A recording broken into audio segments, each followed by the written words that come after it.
Hey everyone, I'm getting in here before Casper does, and welcome to episode 109. Yes. And this one, I think, is a very interesting one that some people may or may not be involved in. We're back on the serious train. We're back on the series. If you listen to the last one, like, we're back on the serious train. Yeah, sorry about that. No, it's fine. Take that smile off your face. We're about to get real serious. No, so we're going to talk today about marketing through mergers and acquisitions. So that is serious. Yes. So we did an episode with Shiv about post-acquisition when you're acquired, but this episode we want to talk about when your business acquires a new brand. Mm-hmm. From a marketing perspective, what do you do? So I'm going to kick it first over to you, Casper. Do you have any experience in the lovely area of M&A? Quite a bit. Okay. Probably, I don't know, quite a bit compared to a lot of people. So we not only did I have experience a bit at Templify, where we bought a bunch of companies when I was there, but I also worked at United FinTech, where the whole premise of that company was to buy other companies and then integrate them. So I have tried it quite a bit. And also, technically we also bought Felix, a small company for Sparkforce, right? Mm-hmm. So I've tried it quite a bit, and it's definitely not my last time doing it. So I definitely have quite a bit of experience in this field. I think if we start at the top, I think one of the first kind of questions you need to figure out is essentially the why. So fundamentally, and sometimes I found sometimes it's not your decision, right? Like at Templify, I had no say in what was going on. Yeah. It's just like, we're buying this company, we bought them. Like, all right, cool. I had a little bit of say in United FinTech, but mostly it was also just like happening, right? Yeah. But first you have to understand, like, why are we buying this company? What's the whole premise of buying this company? And for a lot of the cases, what we bought, Templify was a little bit special, but United FinTech, it was the product and the people. Mm-hmm. And just the reason I'm saying that is just to say, it was not the marketing. I think one of the companies we bought at United FinTech had a marketing muscle, and I'm not hurting anyone's feelings here with saying that, but the others, that's not why we bought them. No pun intended. So I think you got to ask yourself, why are you buying this company, and figure out the reason why. So is it because they have a good product that you can integrate? Like, what needs to happen there? That's the first thing you need to do. And then then you need to figure out, like, what are their strong sides? Like, what is it they're good at? So almost like as an agency, we do a lot of these like marketing audits. Kind of need to do an audit of this new company. Like, so audit them through and through. What's working, what's not. Mm-hmm. Like, what's working for them in marketing. Sometimes that's easy, and sometimes it takes a lot of time. Yep. So identify what's working and then what's worth learning or keeping. Yeah, because that's essentially what you're trying to do. And I think that's a really interesting question, at least of like the why and what are we acquiring. Yeah. Right, because you're right. You could be acquiring people. I know M&A is a growth strategy. There's a GTM strategy of like, we want to be present in DACH.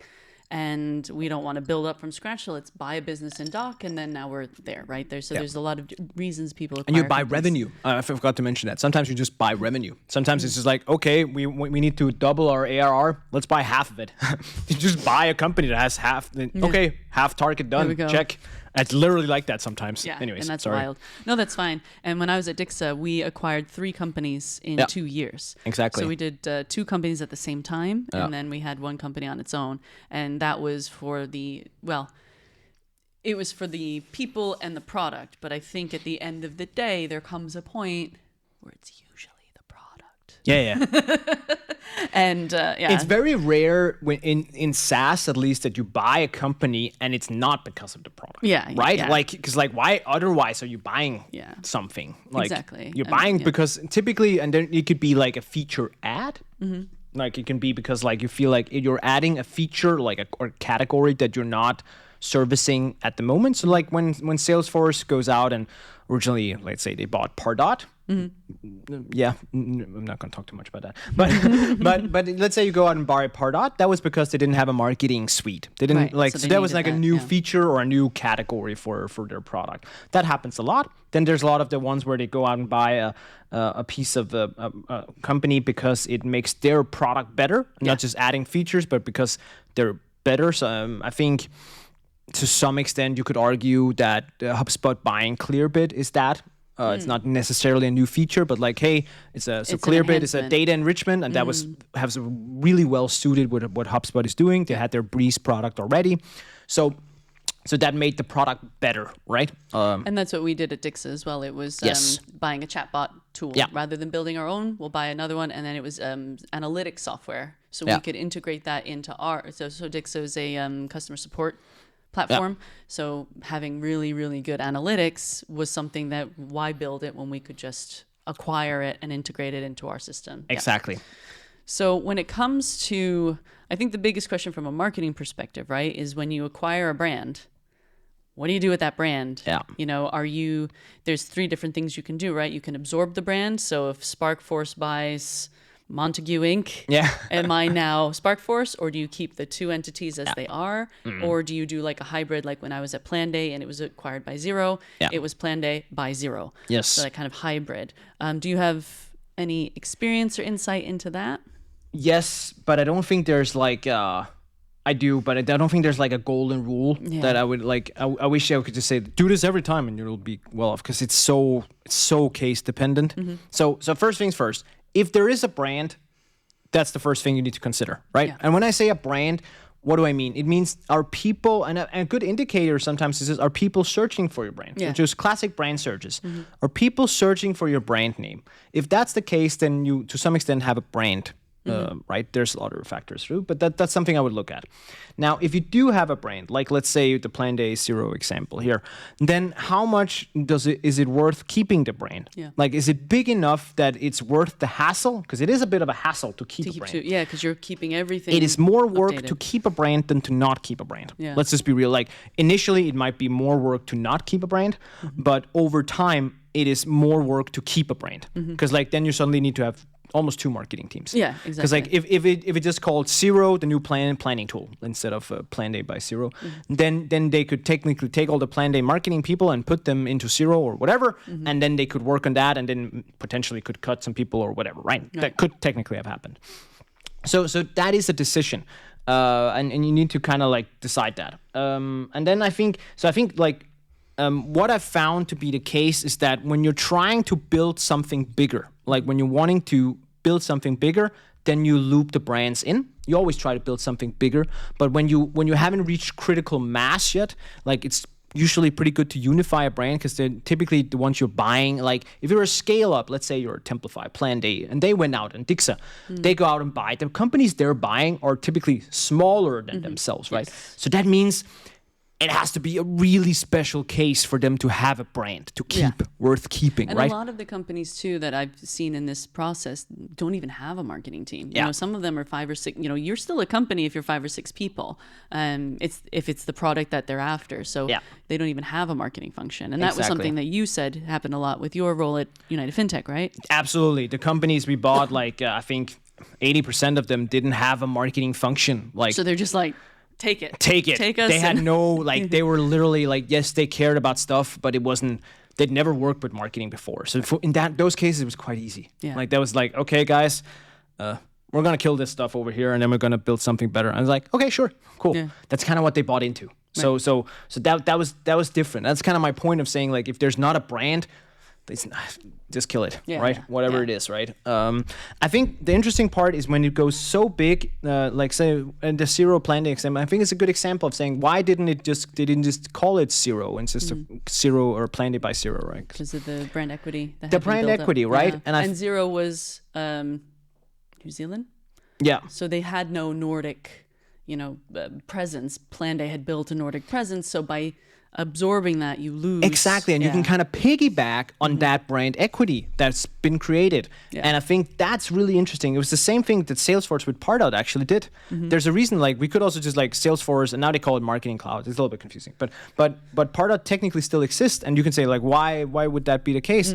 But I think you're spreading, sometimes it's just good to spread out your brand equity when you're big enough to do it. Right. When you're big enough to do it, you can afford to do it, and it actually creates avenues for you to do different things. I don't know if that makes sense to people listening, but you have to reach critical mass size for it to really make sense to do that. Whereas when United FinTech,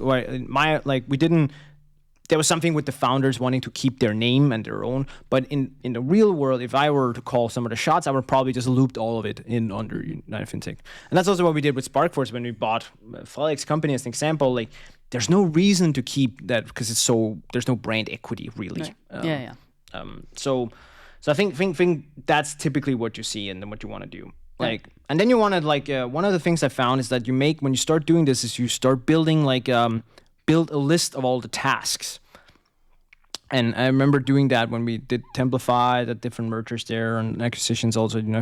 I just built a whole, like almost have a template of all the tasks needed to be done with a merger when it comes to marketing. Yeah. There's so much, right? Yeah. Like, and there's also a lot of decisions to be made. Yeah, so I just made like a decision tree almost, right? We had a whole database of just assets. Exactly. Just the assets. Do we keep this? Do we rebrand it? Do we keep this? Do we rebrand it? Or keep it, rebrand? So once you made those top level decisions, okay, we're keeping the brand, we're not keeping this. This is what we're doing. This is what we're doing. Then you can make that massive task list, right, and start delegating. And I guess moving on from brand, because then the next part, right, is the chaos of bringing two worlds together. In our case, we had one company that we had acquired at Dix. It was in Australia. And so suddenly I had a marketing function in Australia that was on a completely different time zone. They have their own ways of doing stuff. They have their own processes, and trying to absorb that and try to not necessarily like take over, but how do you integrate that with your processes and the stuff that you do? And sometimes maybe it's easier if you're in the same time zone, or if you're in the same, you can take a quick flight over and talk to the people in Berlin. Yeah. But why did I call it Berlin? I don't know. That's a great question. That's weird. Berlin. Are you listening? Tune in, Berlin. God damn. It's been one of those weeks, people. But in our case, again, it was Australia. So it was like, okay, I'll have a call with you at 9:00 at night because that is better for you. And it really kind of messed with us. But how did you do integrating all these different processes? That's such a good question, right? So I think I wish I could say there was like we did this data-driven approach and blah blah blah blah blah blah. Perfect. It was perfect. Everyone's total harmony. And everyone was on board. It's not really the case, right? Stakeholder management was just. So I'm gonna be. There's a big dog and there's a small dog. These kind of things. It's a little bit brutal. Big Bill. And small Bill. And small Bill. If you listen to the last episode, you'll get the joke. Call back. Yeah, but and the big dog gets to call the shots. Yes. Right? So the big dog decides how it's going to be. So don't get me wrong. I was whenever it happened, I would always look and, like, as I said in that audit, kind of like what's working, because like sometimes you do find like there are things that work, but you also have to be a little bit cynical and sometimes be like, hey, there's a reason we're buying you and you're not buying us. Snap. That it's a little bit brutal, but it's sometimes like that. Of course, sometimes it's because for other reasons, and their marketing is actually better than yours. But most of the time, it's probably because you figured out stuff they haven't figured out yet. I haven't had, and I'm not going to specifically talk about, but I've never had an acquisition situation where everyone was like, "Yay! Nope. We've been acquired. We're safe." Like it's never been that. And it's very often the ones that are being acquired that needs to be scared. To be completely honest and frank. That's been my experience, is the people who've been acquired are usually the ones who take a lot of winning over and very careful. Yes, exactly. And I think it was kind of cool. Like, we didn't actually in marketing we kept all the people and stuff, so that was good. But without mentioning, but at Templify a few heads rolled, right, from the new companies, because it's a classic saying of like, okay, let's say you have a Casper doing performance marketing, he's doing LinkedIn ads, and then on their team you have and then you also have a person doing that, and now they're looped into one, and we're not gonna keep the brand, so it's only gonna be that one brand that sticks around. And it's like, okay, do we really need two? Yeah, like so at the stage, and then you start looking at each other and like, okay, I'm big dog, you're small dog. Okay. Yeah. And that's unfortunately kind of brutal, but that's how it goes. Yeah. Like, I wish it was easier to say, but yeah, that's typically what I found to be the case, to be honest. I remember one particular point of an acquisition, and I won't say where, but we had known it was product only. Yeah. But what had been communicated is product and people, and it was a very difficult situation to be in, knowing you're kind of trying to integrate these processes so that people don't get scared, knowing full well in 6 months' time, this is not going to be the case. Yeah. And that I didn't really appreciate the way that particular thing had been handled. No. But yeah, and you're on these calls with these people who are just like, they know, but they don't know, but they know, and you know, and you're just, it's very performative. Like, yeah, sure, I'll get you that. Yeah, sure. Yeah, sure. But it's, thanks.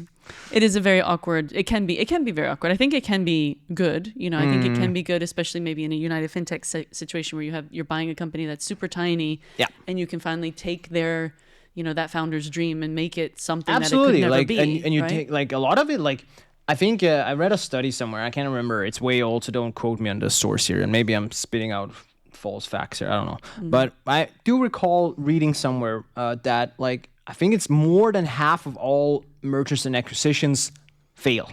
Like, you don't end up, because, like, technically, let's just make this super simple. You have 100 million ARR. You're buying a company that does 50 million ARR. Together, that should at least be more than 150. Right? And of course you'll grow, but then the goal with buying them is not just to keep it at status quo, it's to double or something. And most of the time that doesn't happen. Yep. Yeah. At least it takes way longer than people expect. And it's not like you're adding, because like it's not that simple. Like, it's not that simple. Like, okay, we have 100 people visiting this site, 50 people visiting this site. If we just merge them to one site, it's going to be 150. Usually doesn't end that way, right? You lose some people. You lose some people along the way, right? And I think that's something a lot of people forget when these things happen, is that it's not that easy. And then I've worked a lot with rebrands because that's what Templafy did and stuff, right? And wow, that's also tough, right? Yeah. Like getting like agreements on colors, on names, on fonts, and all that stuff. It takes so long. Yeah. And then that's also why I found it to be, I haven't done too much of it, but I can only imagine it must be really hard when you have these cases where it's like a 50-50, where it's more like a merger than an actual acquisition, where it's like, okay, we're equal size companies or somewhat equals in this. And then you're like, okay, you have a brand, we have a brand. We both care about our brand. What do we do? Both of us have good organic search. Both of us have ranked very high. Exactly. How do you decide? That's tough. I never had to do that. That must be really tough. But maybe that's where you do the hybrid of a planned day by zero. Yes. But zero is way bigger, right? Yeah, zero. So that's kind of like, that's the big dog. Yeah, that was a big dog. And it's the same with the other. It wasn't a merger. It was an acquisition. Yeah. Exactly. And it's the same with the other cases I've had where I've fortunately been the big dog, and that's, that makes it easy, because then you're like, okay, fuck it, I call. Yeah, we win. Yeah, we win. Let's move on, right? Yeah. But it does make things easier, and you at least get to a decision point, right? Because at least you make a decision, and I think that was the other part of the mergers. I know when we did the 3 mergers at once, essentially, no one made a decision, and because we wanted to keep the people and we wanted to keep the product, they were so proud of what they had built, and it was great enough that we wanted to buy it, but it was like, from a marketing perspective, we have 4 brands now that we're just juggling, spinning all these plates. And I remember my web developer, shout out Michael Möller. He's definitely not a listener, but he's a great guy. If he is, but if he's there, shout out. But, I remember he would say to me, like, I have to update the website for 4 brands and keep it updated. And exactly. And then, like you said, it's so stupid, but fonts matter. Like, matters so much. So many companies out there buy fonts. And I also think it's so funny because like a lot of people are very hesitant to kill things in this process. Yes. I think it is extremely important that you are willing to kill your darlings. Thank you. That was a Berlin moment. Berlin. That you're willing to kill your darlings in this process, right? Because like there are just things that need to go. Yeah. Right. And you, as an example, if you don't kill up things, you end up with 2 sites, and then you have to maintain all of it, and then it just ends in complete shit show. And again, it becomes performative. Yeah. We're just doing this because we can't kill it. We don't want to kill it. Because you can't actually make the right decision. And then you're killing your brand in the long run because now your marketing team is just focusing on.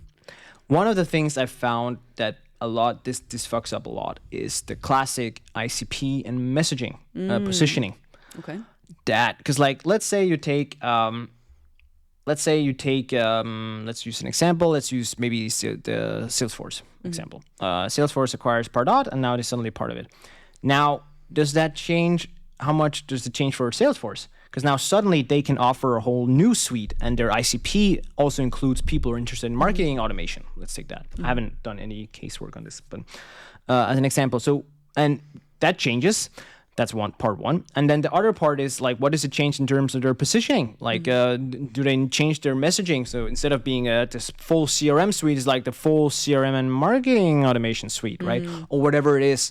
And I think a lot of people get this wrong real bad. Like real bad. Because then what happens is that then when they suddenly become success, then they refuse to do it. So instead of narrowing down because it becomes so wide, they start like, okay, we can't say anything. So now we're just the tool for all people in commercial. Everywhere, we're everything to everyone. Yeah, exactly. Everywhere, exactly. all the time. And I think that's one of the biggest culprits I've seen is that I haven't seen too much in the cases I've worked with because they've been smaller, but I see it all the time in like the bigger mergers is that you integrate these products and then you like forget to change your ICP, forget to change your messaging accordingly. Yeah. And then you just like, okay, we're just stuck with this new thing. Yeah. And then it doesn't become integrated. Yeah. Like you don't integrate it properly because like you can't communicate it. The sales enablement, like the salespeople can't sell it. They don't know what they're selling. Like all this stuff happens, and it's like kind of like what do you call it? A roll-up effect or something, right? Yeah. No, that's super interesting because it kind of pulls back to the ICP problem in general. Like you don't want to choose. You don't want to make a decision because you're going to leave money on the table somewhere. Yeah. But by not choosing, it's the same as not killing your darlings. You're just going to run yourself rabid and lose your steam and spread yourself too thin. And I think we, without saying names and without hurting anyone's feelings here, we literally have some clients where they bought some companies, I don't even know, years ago, and they're still almost two separate companies. Yeah. And they're doing the exact same thing. And they're fighting for the exact same customer. So it's funny that so you said it's just that. like, what? So I'm just having a recovered memory. Not that this is marketing related, but before my marketing journey, I worked in the UK for a travel company and we competed against this travel company. And then as I was getting my office tour, I realized that they were in the same building as me. And I was like, that's weird. And it's like, no, we're all owned by the same owners, but we compete with each other. And we couldn't tell customers. So they're like, oh, well, we're going to get a quote from, so-and-so. So I could go down the aisle, to the other office. I'm like, hey, I'm working on this customer. They're going to go to you for an undercut, overcut them. Like we would do that because we were all the same company. And that felt wrong. That felt so wrong. Oh God, yeah, that feels wrong. I don't know if they still do it like that, but I remember when I learned, like, hold on, that sounds so wrong. Yeah, that's very misleading. Don't do that. But don't do that. I see what you mean of keeping two brands alive because you can't decide which one to. One thing I think we haven't talked about, which is I think is a little bit interesting, it's just in terms of that integration of teams that you mentioned, is the cultural aspect of it. I would love to just chat a little bit about that because like. Especially like so when I was at Templify, one of the companies we bought was a Dutch company. Okay. So it was a bunch of Dutch people, and they were, as an example, they were not used to speaking English day to day. Really? Only speaking Dutch. Okay. Right? Internally, only speaking Dutch. That's not gonna work. So that was like, okay, that's a bit of a change, right? Yeah. And the same when we had United FinTech, when we bought some companies, some of the ones were German and stuff like that, and like so they were not used to speaking English either. That was a little bit more fine because they were used to trading and stuff. But I think. How do you? What's your experience with integrating like other cultures, like making that part work? Like, so the only time it's really been an issue. So we've acquired mostly Australian, German, Austrian. Yeah. So language was definitely an issue when it became time to integrate the teams. But I think I have never had this experience, but I know other people when they buy American companies or are bought by an American company, because at least in Europe you have free healthcare, you have maternity leave, you have certain things that everyone just gets. Whereas in America, you don't have that. You get it through your employer. Yeah. And so I know when people have been moved to America, there was one woman I remember I worked with. It wasn't through a merger, but we're moving an office. But I think it's the same vibe of she was like, I want the same healthcare, I want the same education, I want all the same stuff that I have in Europe, I want that in America. And that eventually becomes too expensive to maintain. So not to comment on American culture, but we all know that that's a problem. But I think when it comes to benefits and work-life balance and all of that stuff, in Europe, we have it very good. Yeah, we do. We have it really good. It's a bit of a rat's nest, right? Yeah. Like, I'm so glad I'm not in HR sometimes when I have to deal with this stuff. Yeah, because it's I think that's a big problem when you have people get pregnant. And it's like, well, in Europe, that's fine. In America, you're fired. Exactly. Goodbye. So there's a lot of, I think, cultural differences, particularly when you go to very different cultures. Like within Europe, it doesn't show there's a language barrier, but Denmark, the Nordic countries, and Holland tend to speak English. They have a pretty good grasp. I think DACH, not so much, but still okay. Yeah. But you have the same kind of basic benefits. You know, there's no like free healthcare or anything like that because it's part of the deal. But when you acquire companies that don't offer that, I think that can get very messy. Exactly. Yeah. Totally agree. And then there's of course time zones.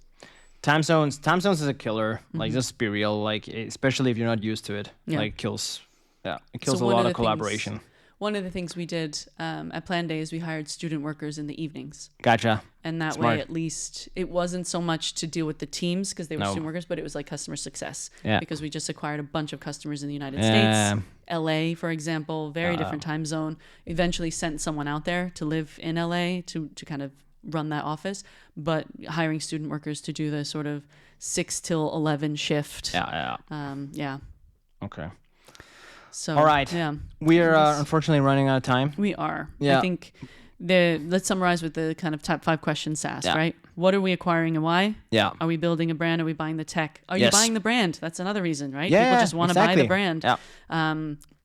Then how strong is that brand? Yes. How strong is their brand equity? Is it something you can leverage or do you just absorb it? Yeah. Is there audience overlap? Are they serving completely different functions? Are they serving different people? Like what's the ICP, right? Yeah. And then how do you make sure that your values align? Yes. How do you make sure that you can create harmony? And once you figure that out, let us know. Because I think the only example I could find in my research was the Facebook acquiring Instagram. Yes. Those two brands kept, and when it comes to keeping them separate, they're different identities, but they're owned by Facebook or Meta now. But Instagram maintained their identity, but they were able to do things that they could never do on their own. It's also an interesting decision because you could have, to some extent, easily integrated them, right? Like, not easily, but you could have integrated them. It could have been Could have been just Meta. Yeah, Meta in general. And I think they're trying to kind of do that. But it used to be called, what was Instagram used to be called? Oh, this is going to bother me now. It used to be called something else. What was it called? So on that note, folks, thanks for tuning in. And if you know the old name of Instagram, and it apparently wasn't Bourbon. It's just saying Bourbon, but it was some... Oh, anyway, I had that one. And it had all the filters, and you can make things look like old-timey photos, and you could... It almost sounds like MySpace. It's like... It was something, Insta something. Anyway, someone's screaming at us right now, and I'm Thanks for listening, folks. Please tell us what Instagram was called so Jen can sleep. Maybe it's not Instagram, but it was... Oh, that's really going to annoy me. And as soon as we stop, I'm not going to stop the record until I figure it out. Because, you know, as soon as I stop... No, but...